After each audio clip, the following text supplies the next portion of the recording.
Hello, everyone. I'm just going to give it a couple minutes for people to log in, and then we'll get started.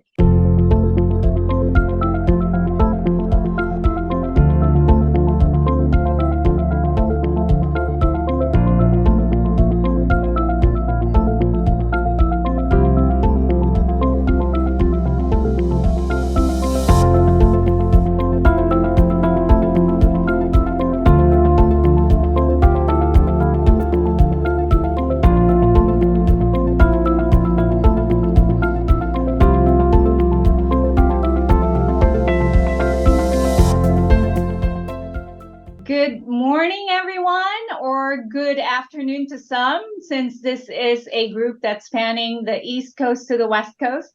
Good day, I should say. I'm Estrella Parker. I am the Chief People Officer of Cupertino Electric, which is one of the country's largest electrical and engineering contractors. We are builders. And I am the moderator for our panel today. Our topic is on innovating HR systems. And by systems, we don't mean technology. Technology is part of it, but this is about strategy, design, development, about our function, human resources. And I am joined by a very esteemed panel. I am so excited to have this discussion with them. I think it's going to be great. There was a lot of energy in our meeting room, and so I'm very excited to bring that on to our audience today. And I'm just going to go around and ask everyone to give a 1-minute introduction. But since it's been in the Connex community, we always love sharing insights. I'm going to ask you to include in your introduction one insight about personal self-care and well-being. We are entering the season of busyness, the year-end in our work, and then the holidays for most everyone. So I think one of the things that we all always have to keep in mind is how to create energy for ourselves so that we can give to others. So the one thing I do and I never miss, it's like my coffee, is my yoga routine in the morning. It's just a 20-minute routine, and it's like my coffee. It wakes me up. It gets me grounded and centered for the day. So that is my self-care tip. I'm going to go to Michael. I'm kind of going clockwise in our Zoom land here. Hello, everyone. Michael Latsko. I'm the Chief HR Officer at Arizona State University in Tempe, Arizona, right outside of Phoenix. I've been there here since January, so only 10 months or so. And I came from the University of Virginia, where I was for 10 years before that. And before that, in the private sector for many years, began my career as a lawyer and became an HR person accidentally. And it's been a great ride. So looking forward to the discussion today. My personal tip, since I came to Arizona and everyone looked so healthy and the weather was so good, I decided to get on the routine of exercise. And I will say that I'm very proud to admit that I have kept to it. And I don't do it a long period of time every day, but I do it some and just get active and have a daily affirmation of gratitude for the many things that go on in our lives, because we certainly are piled up with a lot of things that are not pleasant in life. And it's just good to stop and give thanks for those things that are wonderful in our lives. That is wonderful. Thank you for that. I'm going to go next to Namita. Hi, everyone. I'm Namita Seth, and I represent an organization called OSF Digital. It's in the Salesforce space. We are the largest privately held Salesforce implementation partners across the globe, and we're present in about 24 countries. So that keeps me, on my toes all the time, leading the people function. And it's like following the sun model wherever, our employees are. And we are quite well distributed across the globe. Before this, I've spent almost, I was a lifer at an organization in the technology space called Wipro. So coming from almost 220,000 plus organization by headcount to 2,500 people has been like, moved from being very well orchestrated to very scrappy, but also trying to create the function. So the topic today is very close to my heart because it's like, I'm seeing what we're going to discuss in live in action. That's where I picked the topic up, I would say, with Andrew and the Connex team. My personal tip, I like going for small runs whenever possible because I do travel a lot, and because of the time zone challenges, I'm always trying to catch up my headspace together. So not always able to do it, but I like going out for runs to keep myself sane. So that's me. Thank you. Awesome. Thank you. Next, let's go to Javier. Thank you, Estrella. It's so good to be here with all of you. Javier Evans, Chief Human Resources Officer at Webster Bank. We are a commercial bank located in the Northeast, headquartered in Stamford, Connecticut. We currently have about 4,200 employees concentrated in the New York, Massachusetts, Connecticut, Rhode Island market. We do have a subsidiary company out in Milwaukee. Was just out there last week and it was snowing. I was like, whoa, okay. Love the topic. I think it's something, near and dear to my heart as well, because I'm constantly looking at how we can continue to evolve and reinvent what we're doing. My personal, sort of self-tip is, I enjoy, stepping away. I travel a lot for personal, but I love doing long weekends and they re-energize me. As a matter of fact, over the weekend I was down in Florida, went to Tampa, then down to Naples, and back home last night. And I feel like I'm energized, although my allergies are killing me from being down in Florida. That's wonderful. Thank you. Deb. Thanks, Estrella, and good to be with all of you as well. I am Deb Tallo. I'm the Chief Human Resource Officer for the Gateway Region YMCA, which is located in St. Louis, Missouri. We have 25 branches here, about 3,500 employees. So everybody's familiar with the Y. We are about self-care, and so I've been here at this in this position since May of 2016. And so I came from the for-profit world, made my foray into nonprofit, which has been a dream job for me. It's been fantastic. For me, my personal self-care, I do try and walk every morning.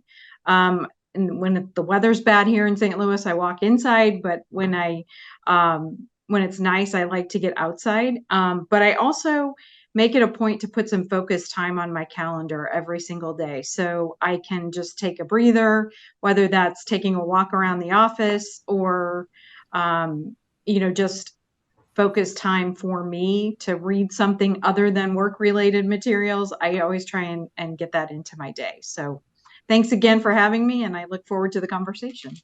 Hey, Deb, it's funny. We have something in common because I sit on the YMCA board out here in New York of Long Island. So we have 6 Ys out here. So we'll talk about that. We'll talk later. Yes. Yes, we will. That's great. I know it's too bad that we can't be in a conference room, right, where we can easily talk right after. But sometimes it's also easy on the digital space. So thank you for all the things that you've shared so far. I am very excited to start and kick us off. And I know we all got our questions, but let's see where our conversation goes, right? I'm going to kick us off with the opening question.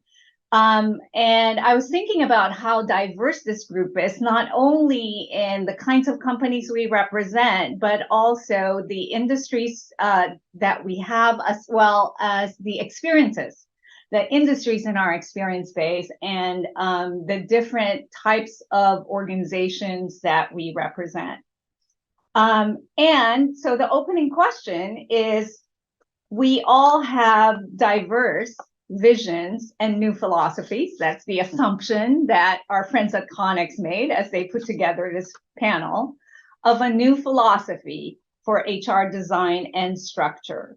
So what strategy have you deployed or are deploying? What is your kind of your passion strategy right now for how you're advancing or elevating your organizations, your HR organizations, with whatever is the current challenges or opportunities that you or your organizations are facing? So I am gonna randomly pick on someone here. Javier, you're a Sure. friendly face to me, so I'm starting with you. Great. Thank you, Estrella. Look, for me, as we sit here, we're constantly looking at how can we make Webster Bank even more efficient. Today, we are probably one of the most efficient bank, and we measure that. We have an efficiency ratio that all banks use, and we are currently around 42%, which most banks of our size are generally in the 50 to 60% efficiency. So we are constantly, taking a look at how we operate. So in light of that, I have taken a look at HR, and we've kind of challenged and questioned, all of the processes that we do. So one of the things that we saw that was most inefficient, and I'll start on the tech side, and then we can morph into other conversations. We had multiple systems here. We are a combination of 2 or 3 banks that were brought together. And as you all can imagine, as fellow HR practitioners, we had probably 4 or 5 desperate, systems that didn't really talk to each other. So one of the big visions that I had was, hey, how do we make things a lot easier, not only for ourselves within HR, but also, make it easier for our clients. So, for the last year and let's call it a year and a half, we have been on a journey, to bring everything under one roof. We did an RFP, and we went out and we selected Workday as a provider. The reason we did that was, again, we found that Workday was able to accommodate all of our needs, bringing in our learning management system, which is sitting outside of our HRIS process today, taking a look at how we manage our comp and benefit and open enrollment processes. That was also done in a separate system. So again, we've now brought that into Workday. And as a matter of fact, we just opened up open enrollment yesterday, and it went very well. And lastly, we had our payroll in HR ops was sitting in a third system. So by bringing all of this together, we have all the data in one place. It makes it a lot easier. We also, as we were implementing the new system, we challenged each other around processes. How do we operate? What's the workflow? So we worked really hard with not only Workday, but we also brought in an implementation partner, Alight, that worked very closely with us. And they really challenged us, Estrella, to take a look at why are you doing things the way you're doing it? How can you make it easier? And again, not just from our lens, but then we also brought in what we call some Workday champions. We reached out into the organization, and we got about 100 or so folks that we use them as testers. We use them as subject matter experts as we were building out the processes, so that we can ensure that the user adoption rate was very quick, right? They're the ones using the systems day to day. So they shared a lot of good feedback. And I would encourage, anybody, as you're rethinking how to build, rebuild HR, don't ignore your clients. Your clients should be at the forefront and be right there with you. So I'll pause right there, Estrella, Yeah. and Right. have somebody Okay. else I'm speak. capturing a lot of great themes in there that resonate with me, but I'm also wanting to hear a little bit from the others and see what we can make of our soup here of ideas. So Deb, how about you? So one of the things that you probably all know about the Y is we hire a lot of seasonal staff, and we hire a lot of folks into our organization. So When I got here, I got challenged by a lot of our district vice presidents to improve the hiring process, get folks into the process quicker, get them through the process quicker. And so we've done a lot similar to Javier in terms of our technology. So we are on the UKG platform and we do everything through UKG. But a recent innovation that we're adding to our platform is, and it is a technology, but it is also a process change, is one-way video interviewing. And so we are partnered with an organization called Wedge HR, which is a newer startup organization that is allowing us to allow candidates to do a one-way video interview. It's uploaded into their application and it takes the place of a phone screen. So what we were experiencing was our hiring managers didn't have time to comb through the hundreds of applicants that they might have for a camp counselor or a lifeguard or whatever that position might be. And so we're hoping that this tool will enable us to, number one, make contact with the candidates on a much quicker basis. It was taking us or our hiring manager 6 to 8 days to contact a candidate. And if you know most 15 to 25-year-olds, in 6 to 8 days, they've already moved on and probably have another job, right? So we're experimenting with this and we're hoping to reduce that time to within 24 hours of contacting them and trying to utilize technology in a way that helps our managers from a hiring process standpoint. But also we're hoping that this will enable our candidates to have a great candidate experience, because that's really where we have focused a lot of our time in our processes, is around what is the candidate experiencing on the other side of our platform. So super excited. I'll be happy to share this at a later date of how that goes, but we have our first position posted with the Wedge interview. So we're hoping to see how this works and hoping that it works great. Good. Thank you. How about you, Namita?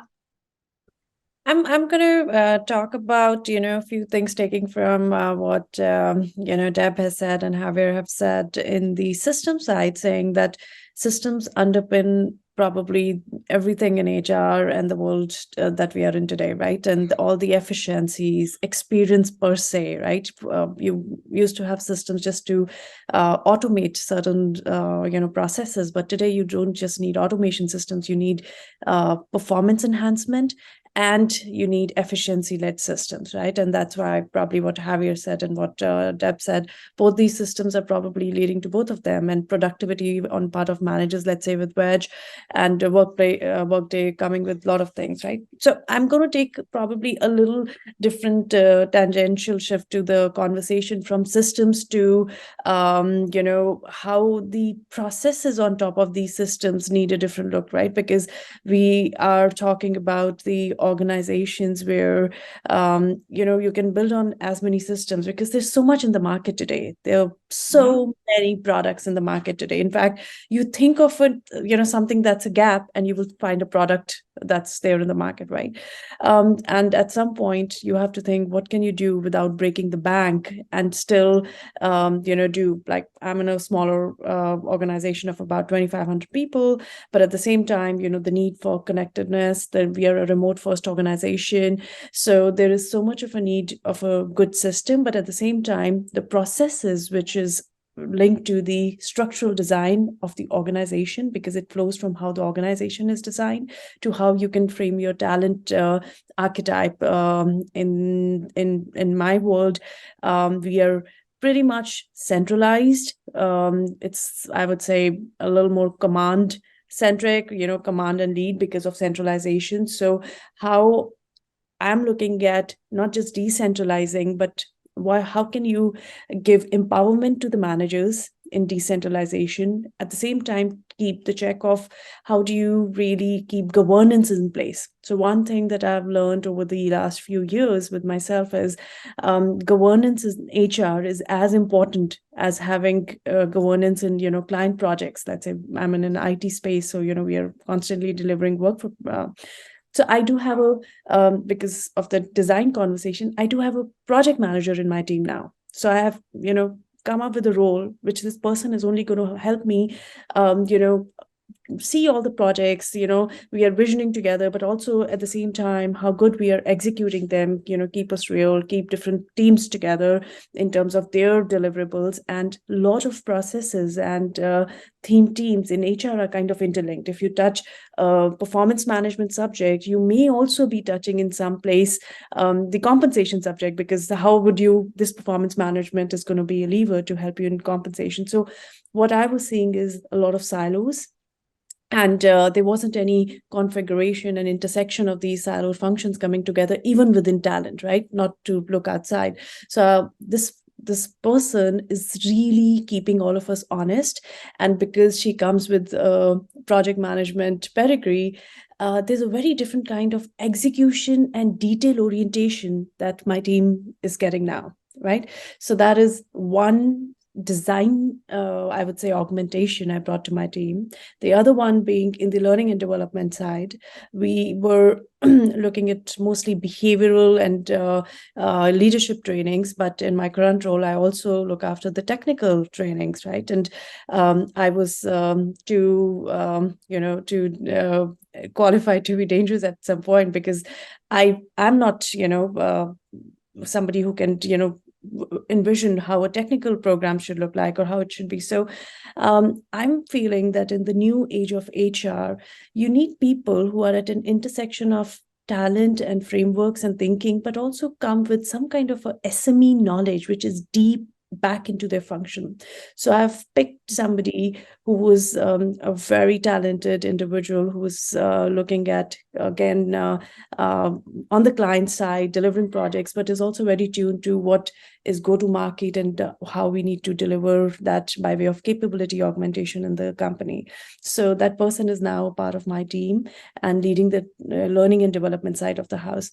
And I cannot tell you how much of a shift of thinking it has brought in the way we've started looking at the programs and upskilling and cross-skilling, because she comes from that world, and then she's getting all the tools and frameworks, etc., from my team. So my point being that, I'm experimenting with the SME knowledge of different areas in HR alongside processes and systems together, because systems will be like, they are going to be a horizontal in anything we talk about. So that's really helping. And I'll take a pause there, but I have more examples to share, but those are the things that in the org design centric, view that I'm leading, Estrella. That's wonderful. I love the spirit of experimentation. And there's so many topics here that I'd love to unpack and maybe integrate a little bit. But let's go to Michael, and then I'll also share a little bit about myself, and then I'll maybe pick on some of these themes that we've kind of been bubbling up. Michael, how about you? Yeah, sure, thanks. So, I came here 10 months ago after my predecessor had been in place 16 years. So what was important to me was to understand context, right? I'm coming from one higher ed organization to another, and a little bit about ASU very quickly. So 145,000 students, 80,000 residential, and 65,000 online, 23 different schools, 10,000 staff, 6,000 faculty, and about 8,000 student workers across the place. So a very big, complicated, and diverse demographic and situation in every way, right? And so I, just getting to know the place and the people was my first order of business. So I went on a listening and learning tour. The other thing was to look at the sort of North Star, what have you, mission, vision, values. And the university is rooted in a charter that is keen on sort of three areas: one of inclusion or access. So we are measured not by whom we exclude, but whom we include. And we mean that both in the staff side as well as the student side. So we will provide access to students who may not be able to get into other universities. So that's a very important part of the DNA here. The other is innovation. We are rated by the US News and World Report now 9th year in a row as the most innovative university in the country. Wow, that's amazing. Congratulations. Well, that, it is amazing. And it also then calls you to a higher standard to maintain that status, right? So no pressure, no pressure. And then finally, the notion of excellence and impact and scalability. In other words, how do you maintain this excellence to keep a place like this running, have research impact in the communities that we serve, but also scale? Because being that big and being decentralized, because we are 23 schools, my metaphor is the United States of ASU, right? Where each school is its own state. And within that state, you have a governor, and that's the dean or the vice president. And they establish the laws of that sovereignty. And I in HR, like finance and IT, I'm a federal power, right? And we all know what we feel about federal powers now and then. Sometimes we like them, and sometimes we don't like them very much at all. And so this notion of how do I, as a new leader, come to understand this context, build my relationships, understand what people are seeking, right, from HR, and then looking at the HR organization itself. And so I found a couple of interesting things when I looked in. Number one, no mission, vision, values in HR, or not any contemporary mission, vision, values. So we invested over the summer, my leadership team and I, using a professor from the business school, so draw on your own resources if you can, right, to firm up a new mission, vision, and values, which we've rolled out to the institution. The other thing was we are the most innovative university in the country, but my HR systems and structures and processes are about 1959 at best. And so we had to look very carefully and leverage our organizational performance office, which is kind of like the project management apparatus, right, described, to help us, because it's hard for people who have learned to do something a certain way to come up and unlearn so that you can think about it in a new way and innovate and try to make work a little bit better than it has been. So that notion, so imparting that notion of innovation within our own team was very important. We are also going through a massive system integration. We are replacing our PeopleSoft, 18 years PeopleSoft implementation with Workday that will go live in January of 25. We also had, because of this decentralized structure, job titling that would make your head spin. Right. And so we thought, rather than put that bad data in the new system, we are undertaking a job architecture, career architecture review. And so that is going on so that we can have some consistency and clarity of both the data and the titling to go into the new system. And then finally, when I got here the very first month, the results of the first ever employee and faculty engagement survey results came out. And of course, if it's the first one ever, we had a 56% response rate among staff and 46% response rate in faculty. And so when you hear those numbers and you're the new HR leader, you're like, uh-oh, this is going to be interesting. But the point being, this is great information to have, right, about engagement and how people feel about things. And so my focus then, looking forward, as we think about an implementation of new technology, we need to have a contemporary structure, right, that matches that. So I've taken benefits and transformed it into total rewards. I'm realigning sort of the patchwork quilt of an organizational structure that I inherited to be focused around aspects of talent and engagement, and also experience, right? This notion of the service center and providing experience where people call in, and if the response they get from us is put in a ticket, that's not a very empathetic way for you to create a good experience for your employees. And so changing these dynamics, and then finally, an emphasis on communications. We're not very good at internal communications here. I'll just put that out there. And I can't be a good HR professional if I'm not constantly in communication with the many, many constituents that we have, and keeping the focus on the customer. And again, we're talking about students and faculty and staff, all of which need to be treated a little bit differently and expect to be treated a little bit differently. So managing and balancing all of that. And of course, if we don't nail the basics, right, if we don't nail open enrollment, and we don't nail merit compensation, and we don't nail performance management, then we lose all credibility. So, keeping your eye on the basics while trying to innovate and experiment, as has been described, is part of the what I'm up against right now, and having fun. Yeah, that's awesome. Well, I'm gonna just link up to your story and what I'm observing actually with the panel here. which I think is really important to note to our audience in case they haven't noticed it.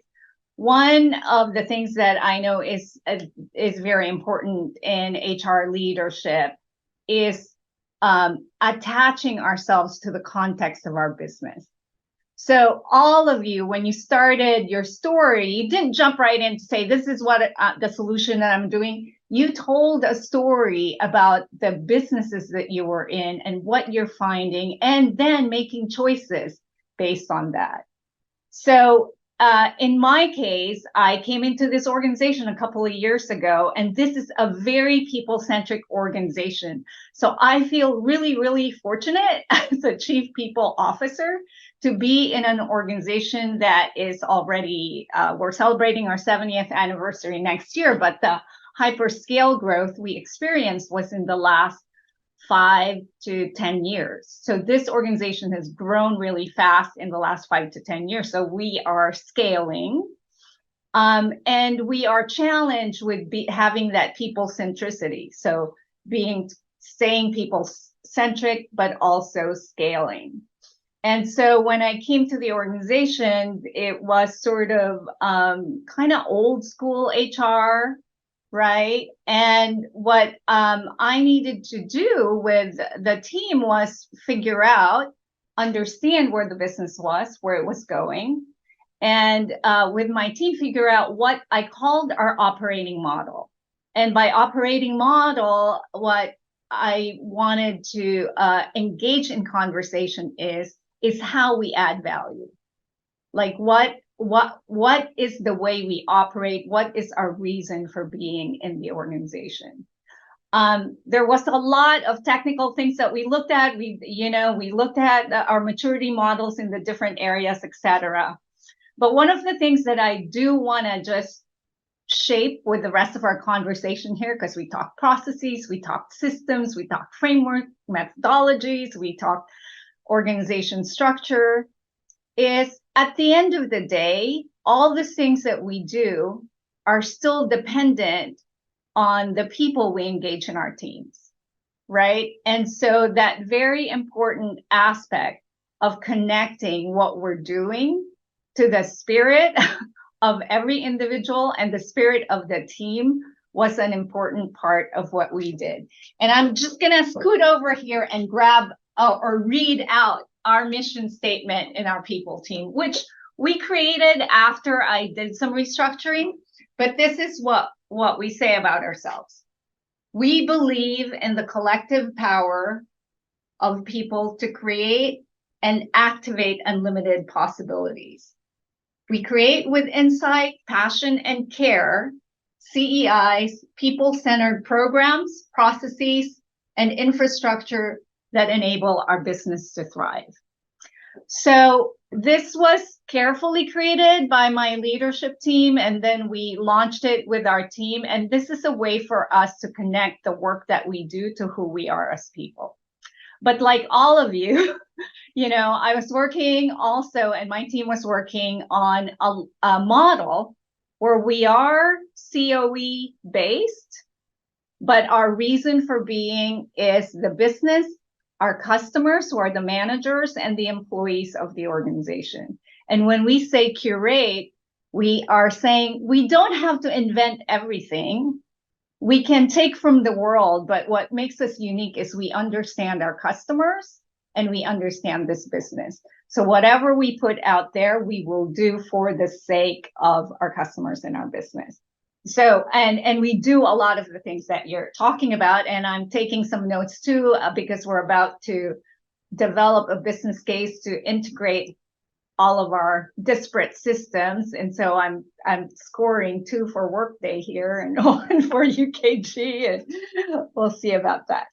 So I'm going to be shift a little bit and just talk about something that is sort of everyone in our space is talking about, which are kind of the new things that are hitting all of us. And I know AI is talked about a lot, but that may not be what is hitting you kind of when you're looking at something I need to invest in right now, so that in the future, my group stays relevant and we are right there with our business and our partners in solving some of these problems. So as an example, for me, our biggest challenge is the shortage of labor, of skilled labor. And we are fortunate to have diversified our business so that even though it's down in commercial, it's really growing in energy and in data centers. But the labor force that we need to build and construct the infrastructure of our country is there's not enough. And so we are faced with those kind of challenges, and I'm trying to figure out, right, like how we can play in being really collaborative partners to our business in how to solve that problem. So we're really keen, for instance, on how we do workforce strategies, workforce planning, workforce development, so that we can use labor better and help our leaders also understand how to manage the workforce kind of more effectively, more efficiently. And right now I'm in a phase of like discovery around that. So I'm curious, for you guys, where are you at? What are you, and I love Namita was talking about experimentation, but I'd love for you to connect it to what you're seeing that no one in your organization's really maybe talking about too much with you yet, but you know it's something you have to deal with, and how are you thinking about that? So go ahead, Michael. Well, I mean, I think what I'm going to talk about may be something that you might consider as you're thinking about your labor issue. So the thing about higher ed that I've been fascinated about for the last 10 years plus is that we have captive in our midst for at least 4 years the future workforce, right? These are the students who come to school. And yet I have about 11 student workers here in my HR organization. And we sort of give them jobs like staple this, copy that, collate this, scan this, right? And of course, I'm exaggerating to make the point, but the idea here that what can we learn from these students while they are here about how they want to show up at work and how they will show up at work, right? What modalities of communication are important to them? How do they think about the work? What do they think is interesting to do? How could they contribute? How do we develop them or begin to develop them to be productive members of the workforce when they show up at your bank or your organization, right? And so fortunately, because we are, and I have to say it one more time, the most innovative university in the country, there is a program that's a grant-funded program that I discovered only about a month ago that is actually looking at the student worker experience as a genuine part of their educational experience, right? A part of their undergraduate experience, so that we can work with managers, right? Which is key, because that's where the relationship is, as it is with employees, that they can feel like, okay, my student worker is not just a student worker, but a member of my team. And I send my team off to be professionally developed, or I get my team together every now and then for some meetings or stand-up meetings, daily stand-up, daily huddle. And we want to involve all these workers in this. And we need to both invest in our managers to make sure they have this ability, but also with a generation maybe that they're not used to interacting with in this way. Because I just think this is a real opportunity. And so as a private institution, right, partner with your higher ed institutions. I know there are usually workforce development opportunities through community colleges or other workforce development or economic development efforts, but this, I think, is an untapped market where you can test out what the labor force is going to look like, what they care about, even what appeals to them in your mission, vision, values, right? This whole notion of the purpose of your organization and how they want to show up. So that's something that I'm experimenting with, right? We're going to work with this grant-funded program. We're going to try to expand it more broadly across the university so that we get more managers invested, we get more student workers invested, and that we hope then we have something that can be replicable across the enterprise. So that's just sort of where my head is these days. That's a great idea. And I may talk to you later too. So Sure. Hey, about Michael, you know, this partnership with educational institutions. Javier, how about you? yeah, I was just gonna say straight, you know, Michael, it is so funny.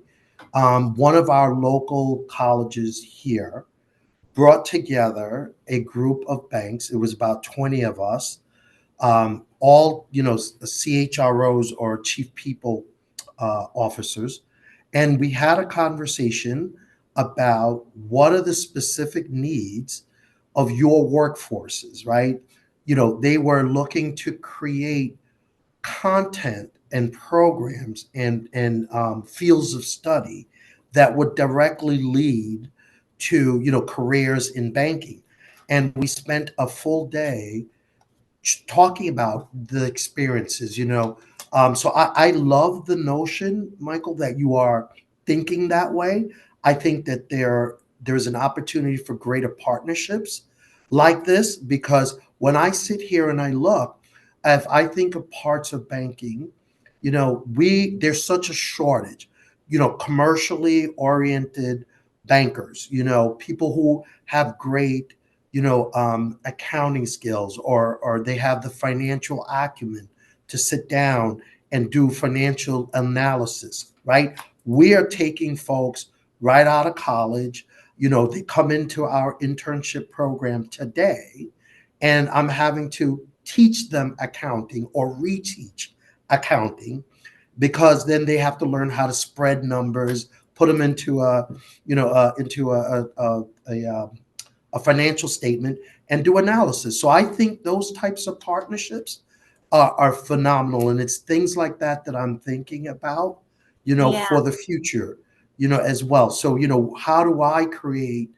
you know, those partnerships? How do I reach out to, you know, to local, you know, not-for-profits? We're talking to some of our local not-for-profits that around, you know, look, these are the types of skills that we're looking for, you know, whether it's, you know, looking at veterans coming back, you know, and repatriating them, where we're talking to two or three not-for-profits today to say, hey, if you can start to find us candidates that have these types of skill sets, that they have this ability, those are the types of folk that will do great in our, you know, commercial banking rotational program. So I think that, you know, that's a great line, and I'm glad that you're starting to expand and do more around that. I think there's a great opportunity for businesses and higher ed to really partner Right. and create that pipeline of talent. And not just that, you know, what I think is that we are living in very interesting times. And why I love being in our field is that we are in the field of human beings, and human beings will always stay connected, right? But one of the things that I've realized, and as I was preparing for this panel, is how important the ability of HR professionals are to partner with the business, to partner with each other, you know, within our fields of expertise. And I love this too, this thinking around how do we partner even across industries or across different areas of operation to really innovate, right? For the, you know, the problems of our businesses and the problems of our country.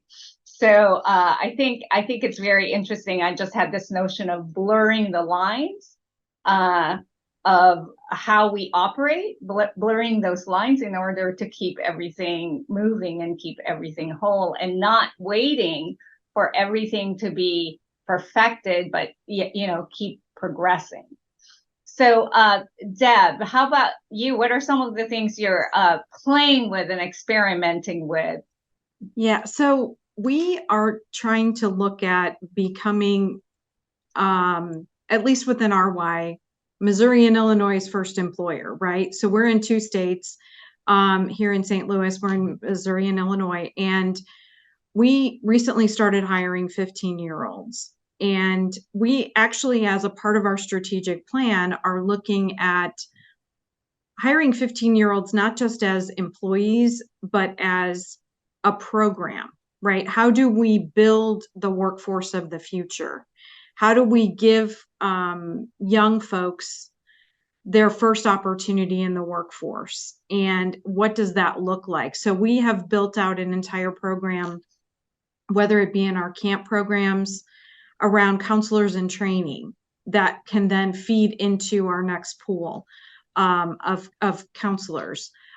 We have all of our child watch staff and some of our lifeguarding staff looking at opportunities to partner again with schools, not just colleges and universities, but also high schools. How do we get kids involved in their first job and in an organization that does so much for the community? And so we have really tried to look at that in terms of how do we partner with, again, those high schools, those universities. We are in schools all the time. We have before and after school care.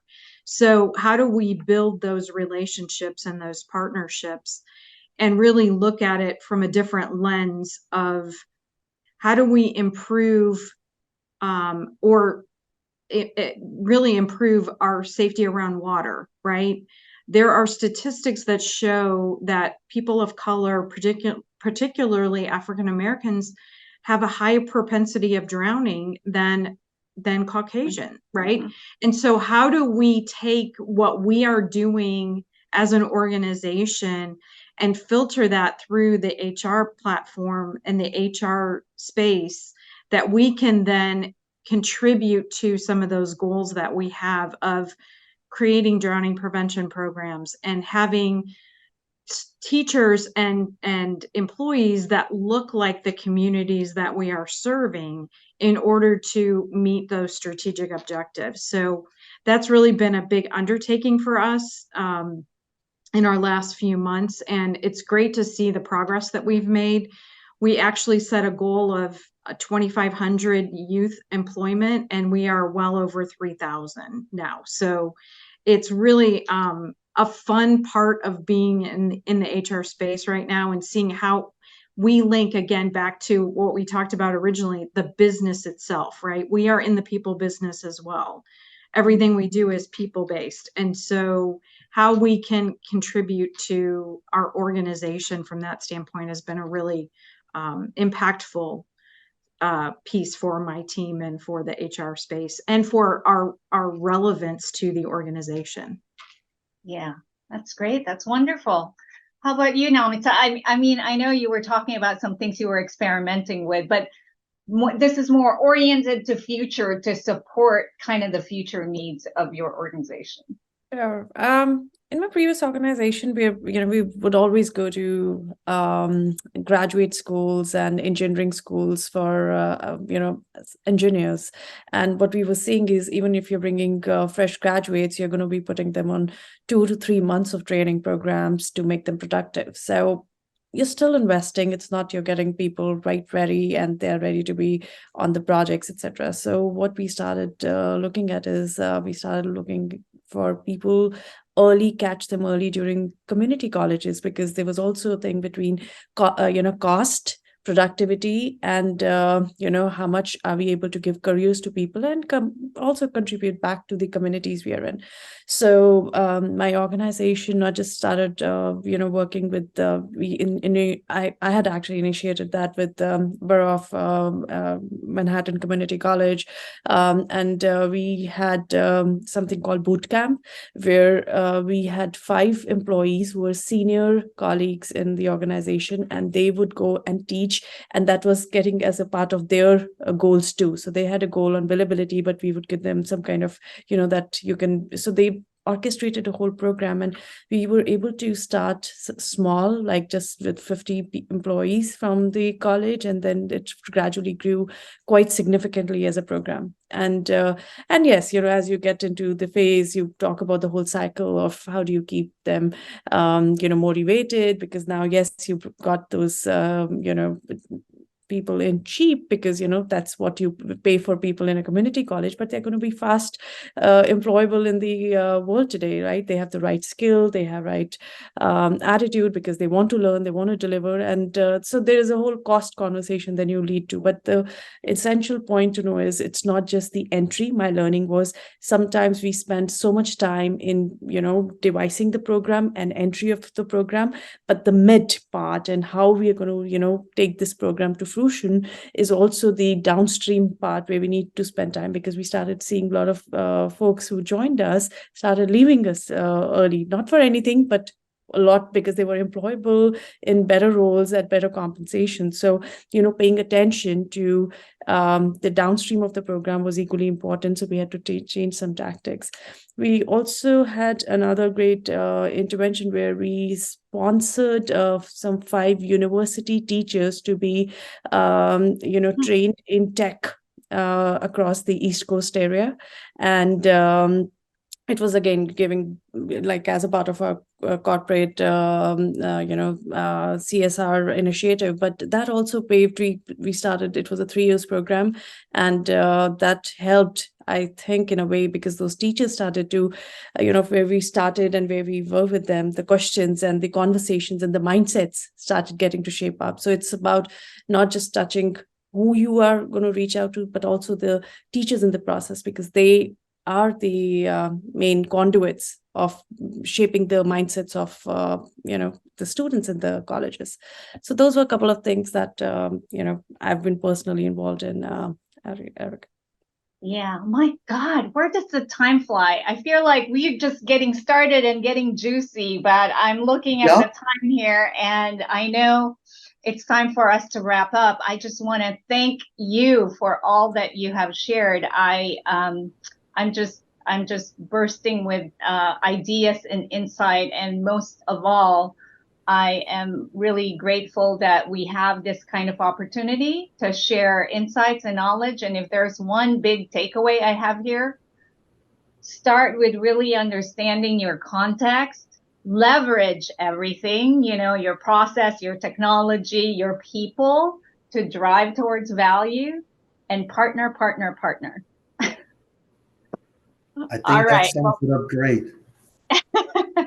Thank you. And to our audience, please send questions. Chaylin and our Connex partners are collecting all of that, and they'll send that to us, the panel here, and we'll try to answer those questions via email.